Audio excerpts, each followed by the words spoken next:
Bismillahirrahmanirrahim. Assalamualaikum warahmatullahi wabarakatuh.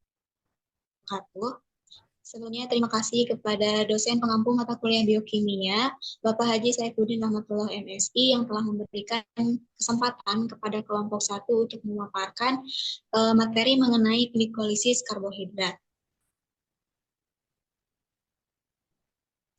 Kami dari kelompok 1 yang beranggotakan 2 orang dengan saya sendiri Herlina Aprilia Nurabani dan teman saya Ismi Hairunisa. Di sini ada beberapa yang akan dibahas itu mengenai glikolisis karbohidrat, di mana yang pertama metabolisme karbohidrat, kedua proses glikolisis, ketiga jalur molekul pirufat melalui siklus Krebs, kemudian pengangkutan elektron melalui rantai transfer elektron, dan terakhir proses produksi ATP melalui fosforilasi oksidatif.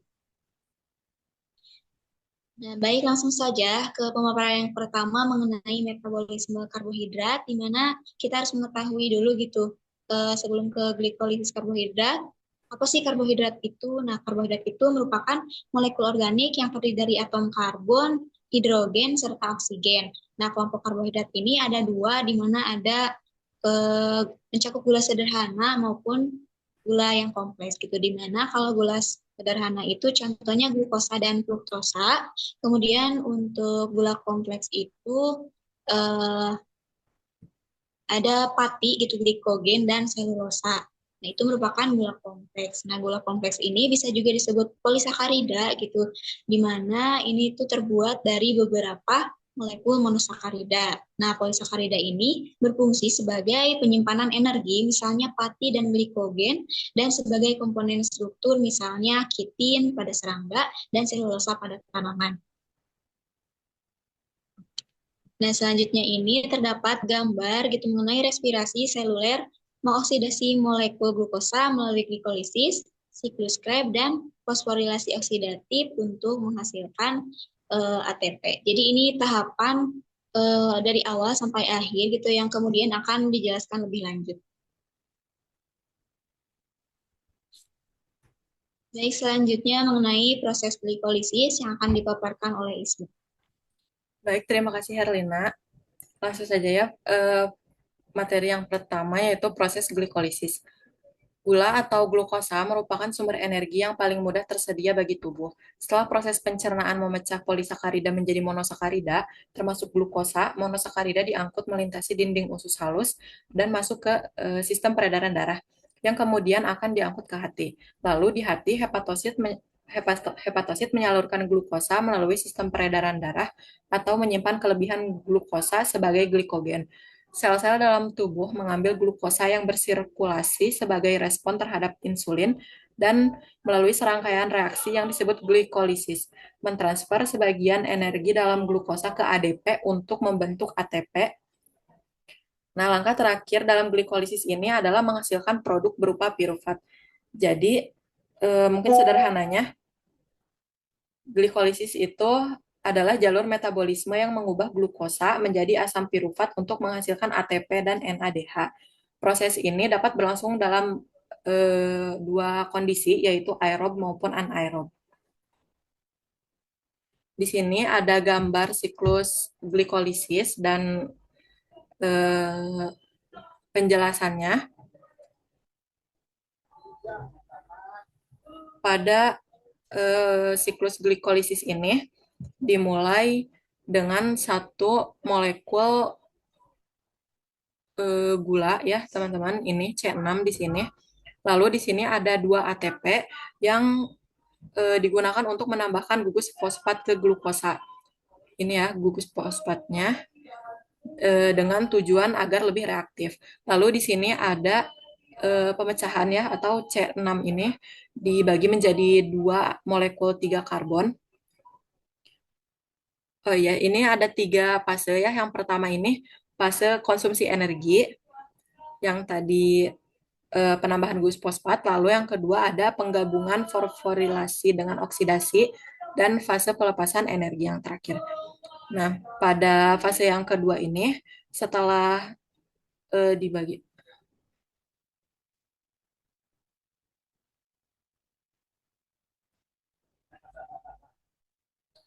setelah dibagi itu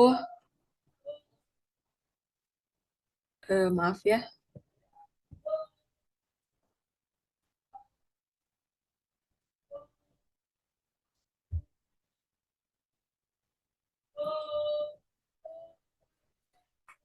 Nah, kita lanjut ya. Di sini setelah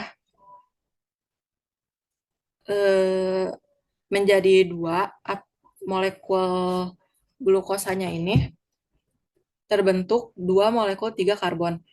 Nah, pada tahap ini tuh kedua molekul tiga karbon ini mengalami oksidasi yang menghasilkan dua NADH.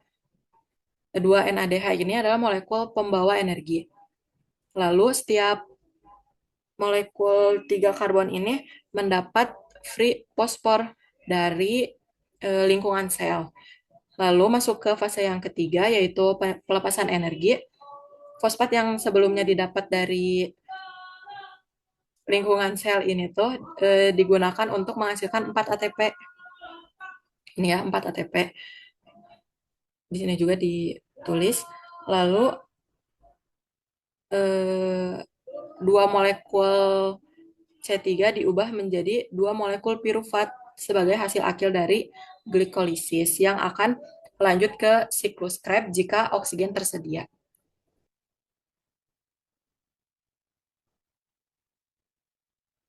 Nah, selanjutnya ini ada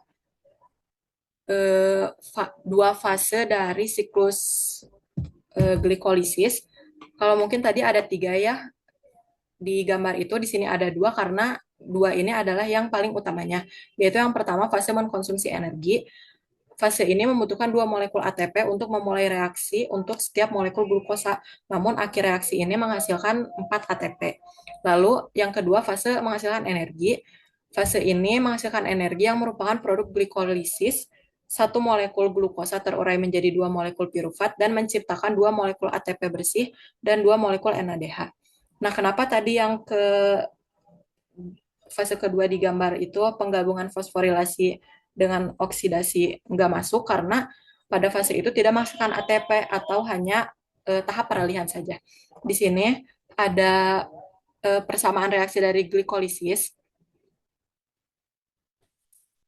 glukosa dan 2 ATP ini sebagai tahap awal atau fase awal di mana mengkonsumsi energi. Lalu di sini ada 2 NAD plus yang menghasilkan 2 NADH menunjukkan bahwa elektron ditransfer menghasilkan NADH. Selanjutnya ini 4 ADP bereaksi dengan 2 PI ini menghasilkan 4 ATP menunjukkan produksi ATP di tahap akhir. Lalu 2 piruvati ini adalah hasil dari siklus glikolisis. Nah, selanjutnya ini ada setelah proses glikolisis ini, proses selanjutnya adalah respirasi yang bergantung pada ketersediaan oksigen. Itu ada dua, respirasi aerobik dan respirasi anaerobik. Untuk respirasinya itu eh, dari sini ya ke bawah. Di sini pada proses respirasi aerobik mengubah glukosa menjadi dua molekul laktat tanpa adanya oksigen atau dalam eritrosit yang kekurangan mitokondria. Lalu pada respirasi aerobik ini glukosa teroksidasi menjadi dua molekul pirufat. Di sini mungkin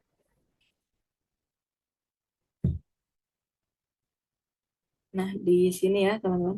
Dua asam pirufit yang tadi glikolisis itu masuk ke mitokondria dan berubah menjadi asetil CoA. Nah, pada tahap perubahan pirufat menjadi asetil CoA ini ada beberapa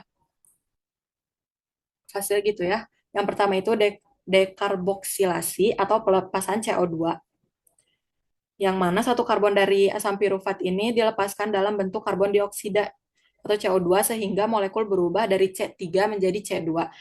Selanjutnya itu ada oksidasi oleh NAD+.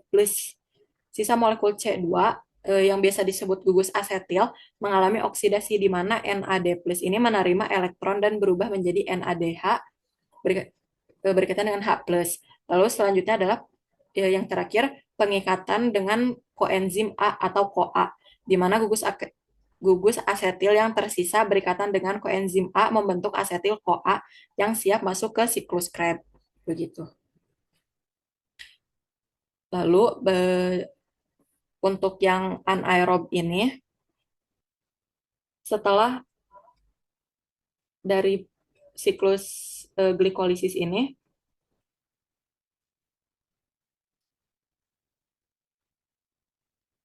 pirufat berubah menjadi asam laktat. Ini ya, asam laktat agar NAD plus bisa digunakan lagi di glikolisis. Di sini juga NAD panahnya ke atas lagi ya. Yang mana di atas ini tuh siklus glikolisis gitu. Nah, untuk respirasi aerob ini menggunakan oksigen dan membentuk air H2O. Lalu banyaknya energi yang dihasilkan itu 36 ATP per glukosa. Lalu untuk anaerob ini eh, laktat laktat ini dapat menumpuk di otot dan menyebabkan kelelahan. Energinya sedikit hanya 2 ATP per glukosa.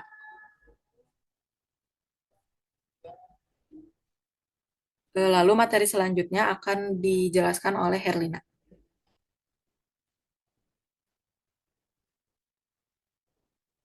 Baik, terima kasih Ismi. Ya, selanjutnya ada materi mengenai jalur molekul piruvat melalui siklus Krebs.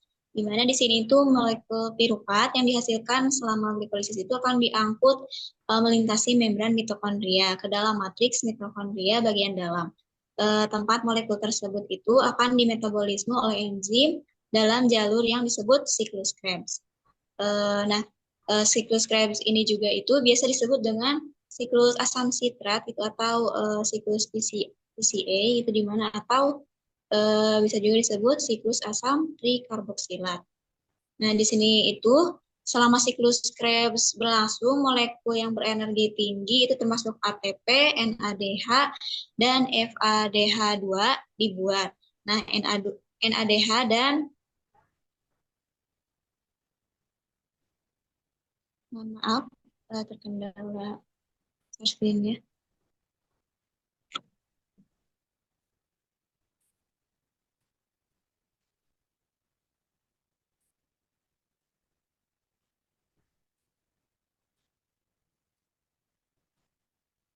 Nah, tadi NADH dan FADH2 itu kemudian akan melewatkan elektron melalui rantai transport elektron di mitokondria untuk menghasilkan lebih banyak molekul ATP. Untuk lebih jelasnya, selanjutnya akan ada gambar mengenai proses siklus Krebs-nya. Nah, di sini di mana molekul piruvat 3 karbon itu yang dihasilkan selama glikolisis akan bergerak dari sitoplasma ke dalam matriks mitokondria. Nah, di sana itu akan diubah oleh enzim piruvat gitu dengan dehidrogenase menjadi molekul asetil koenzim A atau asetil CoA. Kemudian reaksi tersebut merupakan reaksi dekarboksilasi oksidatif. Nah, di sana reaksi itu akan mengubah piruvat 3 karbon menjadi molekul asetil CoA yang sebelah kanan itu yang koenzim A is add. Nah, yang itu kemudian akan melepaskan karbon dioksida dan mentransfer 2 elektron yang bergabung dengan NAD+ untuk membentuk NADH. Kemudian asetil-CoA memasuki siklus Krebs dengan bergabung dengan molekul 4 karbon oksaloasetat untuk membentuk molekul 6 karbon sitrat atau asam sitrat pada saat yang sama melepaskan molekul koenzim A. Boleh di next. Nah, di sini ini merupakan gambar skema siklus Krebs gitu ya. Di mana di sini itu untuk memulai siklus Krebsnya itu, jadi kita dimulai dari ketika sitrat sintase gitu menggabungkan asetil-CoA dan oksaloasetat dari sini yang oksaloasetat untuk membentuk molekul sitrat 6 karbon. Nah, jadi oksaloasetat dan asetil-CoA itu dibantu dengan koenzim itu akan menghasilkan asam sitrat. Nah, asam sitrat itu kemudian akan dibantu dengan uh, alkotinase itu akan menghasilkan asam iso. Yang ini yang ketiga, asam isositrat. Nah, terus di sana itu terjadi dekarboksilasi karbon, di mana itu akan menghasilkan alfa ketoglutarat dehidrogenase. Kemudian enzim succinyl-CoA dehidrogenase, kemudian itu akan mengubah succinyl-CoA menjadi suksinat, kemudian membentuk molekul yang berenergi tinggi, GTP, yang mentransfer si energinya itu ke ADP untuk menghasilkan ATP. Nah, selanjutnya itu suksinat dehidrogenase kemudian mengubah suksinat menjadi fumarat. Yang fumarat ini kemudian sesudah itu membentuk molekul FADH2. Sesudah itu fumarase itu mengubah fumarat menjadi malat. Kemudian sesudah itu eh, diubah kembali oleh malat dehidrogenase menjadi oksaloasetat gitu. Itu sambil mereduksi NAD+ menjadi NADH. Nah, kemudian si oksaloasetat itu siap untuk bergabung dengan asetil-CoA berikutnya untuk memulai siklus Krebsnya lagi. Jadi ya berawal dari oksaloasetat gitu ya. Kemudian bereaksi dengan beberapa siklus gitu dan akhirnya tetap kembali ke oksaloasetat lagi untuk bereaksi lagi untuk memulai siklus Krebs lagi gitu.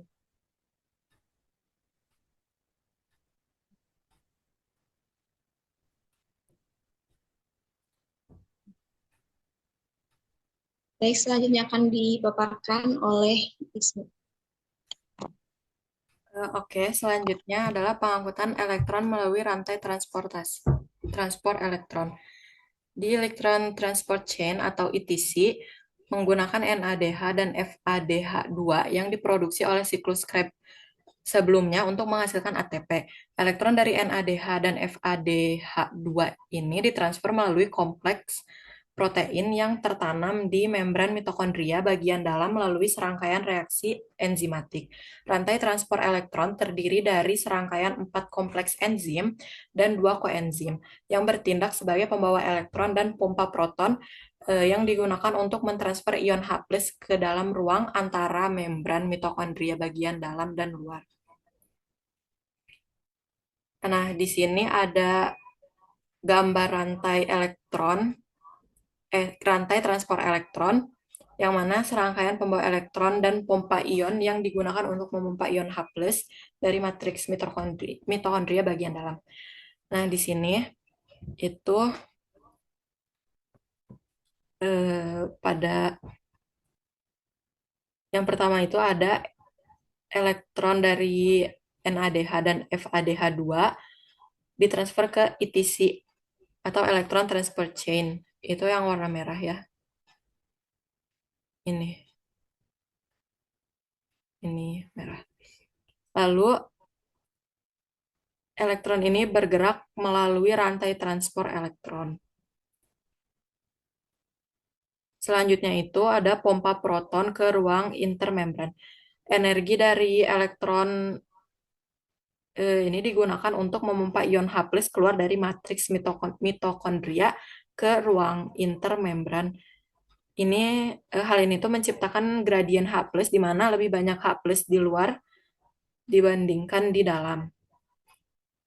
Selanjutnya, elektron bertemu dengan oksigen membentuk air. Nah, di akhir ITC, elektron bergabung dengan O2. Ini ya, rangkaiannya tuh ini. H+ bergabung dengan O2 dan membentuk air. Oksigen di rantai transport elektron ini tuh sebagai akseptor elektron terakhir dalam proses. Lalu selanjutnya H+ mengalir kembali melalui ATP sintase. Ini ATP sintase. H,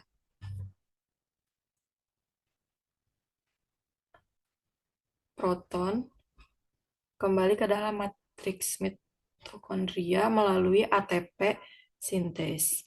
Aliran ini memberikan energi untuk mengubah ADP plus P menjadi ATP.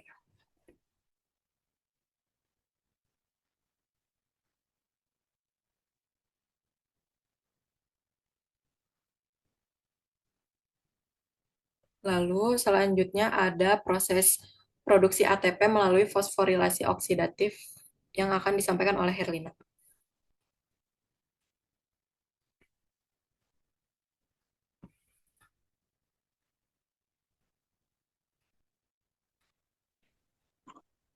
Baik, selanjutnya ini terdapat proses produksi ATP melalui fosforilasi oksidatif. Mungkin sama ya gitu seperti yang sebelumnya Ismi jelaskan gitu, itu merupakan uh, proses di mana elektron yang dilepaskan dari NADH dan FADH2 itu kan tadi dijelaskan dilewatkan sepanjang rantai oleh masing-masing pembawanya gitu ya. Kemudian itu mengalami proses reduksi atau direduksi ketika menerima elektron dan akan dioksidasi ketika meneruskannya ke pembawa berikutnya. Nah, masing-masing reaksi tersebut yang tadi sudah dijelaskan oleh Ismi itu merupakan reaksi yang akan melepaskan sejumlah kecil energi. Kemudian hal tersebut itu akan digunakan untuk memompa ion H+ yang melintasi membran bagian dalam. Kemudian akumulasi proton-protonnya itu di ruang antara membran menciptakan gradien proton terhadap matriks mitokondria.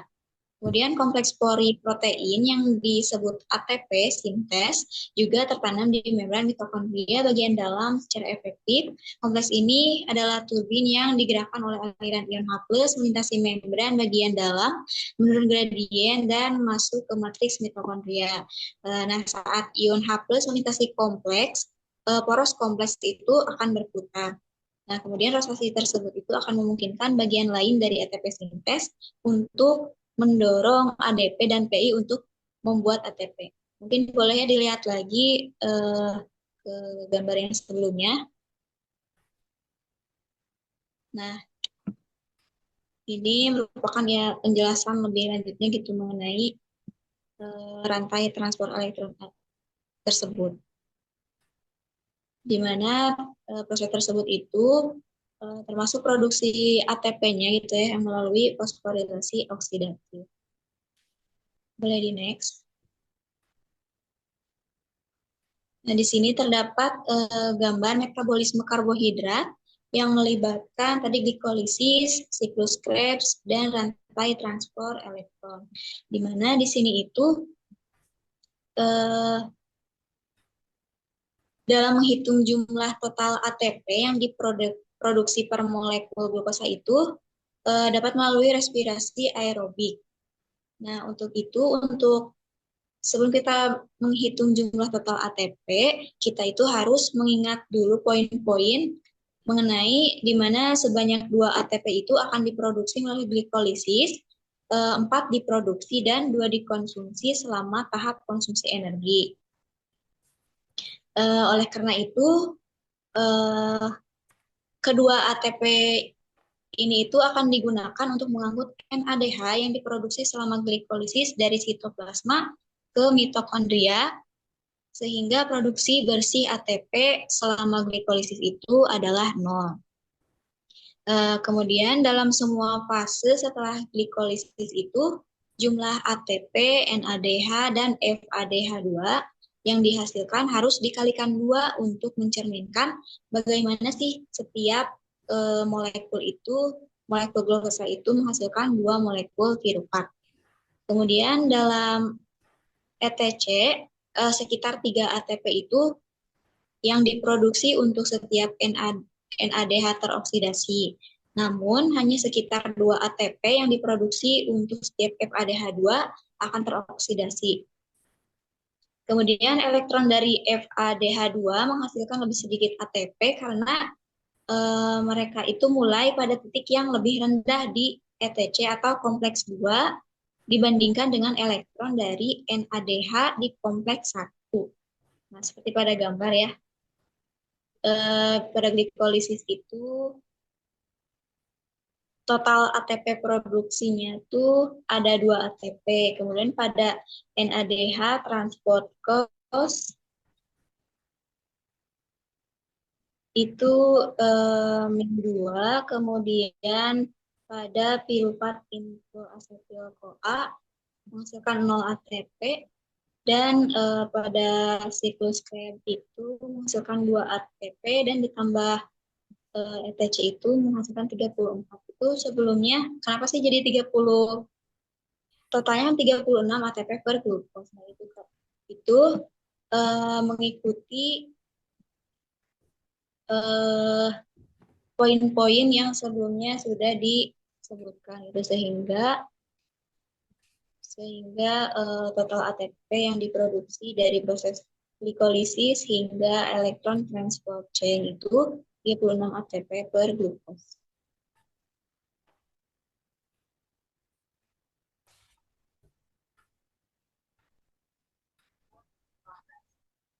Mungkin dicukupkan sekian pemaparan materi mengenai glikolisis karbohidrat dari kelompok 1. Mohon maaf jika terdapat kesalahan, kurang lebihnya mohon maaf. Mungkin selanjutnya akan ada soal gitu yang harus dikerjakan di dalam bentuk Google Form, nanti akan dikirimkan. Cukup sekian dari kelompok kami. Wabillahi taufiq wal hidayah. Wassalamualaikum warahmatullahi wabarakatuh.